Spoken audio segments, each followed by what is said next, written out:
लोकसभा चुनाव 2024 के अंतिम चुनावी प्रचार में प्रधानमंत्री मोदी का संबोधन कांग्रेस के लेकर उन्होंने जमकर हमला बोला। वहीं कांग्रेस पर उन्होंने भ्रष्टाचारी होने का भी आरोप लगा दिया।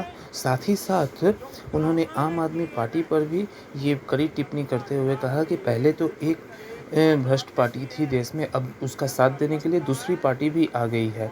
इसी के साथ उन्होंने अपने कुछ एजेंडे को भी साफ किया और कहा कि सरकार बनने के बाद 125 दिनों का रोड मैप सबके सामने उन्होंने रखा और उन 125 दिनों में 25 दिन विशेषकर युवाओं के लिए कुछ विशेष कार्य होंगे जो कि युवा शक्ति को आगे बढ़ाएगा। ये भी उन्होंने अपने भाषण में स्पष्ट किया है।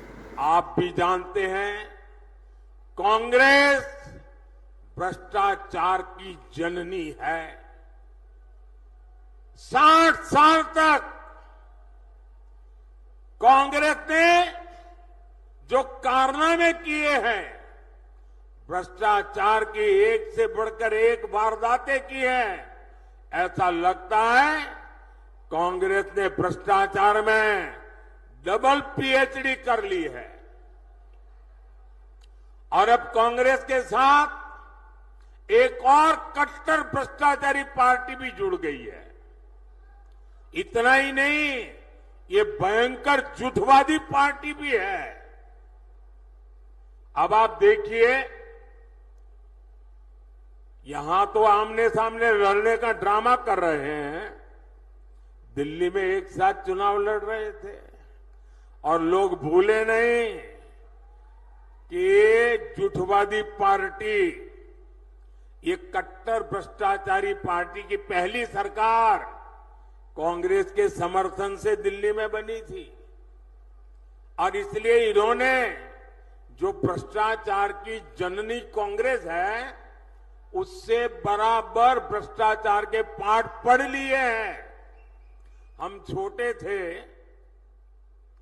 तो एक कथा सुना करते थे, और कथा बड़ी मजेदार थी। वो कथा ऐसी थी कि एक प्रेग्नेंट विमेन डिलीवरी के लिए अस्पताल में गई और बेटे का जन्म हुआ, लेकिन जो नर्स वो डिलीवरी करवा रही थी, वो ढूंढने लगी चारों तरफ, उसकी अंगूठी कहीं खो गई थी। वो रोने लगी, अरे मेरी अंगूठी कहां गई, अंगूठी कहां गई। अब बेटे का जन्म हुआ, लेकिन वो अपनी मुट्ठी नहीं खोलता था। तो डॉक्टरों को चिंता हुई, बच्चे की मुट्ठी क्यों नहीं खुल रही है, अभी तो पैदा हुआ है।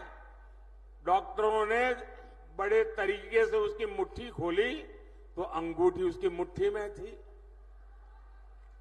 तो लोगों ने कहा ये बच्चा पैदा होते ही चोरी करता है। तो पता चला उसका बाप बहुत बड़ा चोर था, बड़ा डाकू था। तो जन्मजात ये भ्रष्टाचार की जननी कांग्रेस की गोद से एक कट्टर भ्रष्टाचारी पैदा हुए हैं। और इसलिए कांग्रेस को तो भ्रष्टाचार में पीएचडी करते करते 60 साल लगे। ये तो जन्म से ही कट्टर भ्रष्टाचारी पैदा हुए हैं। ये लोग क्या क्या बातें करते थे। कहते थे पंजाब को नशा मुक्त करेंगे,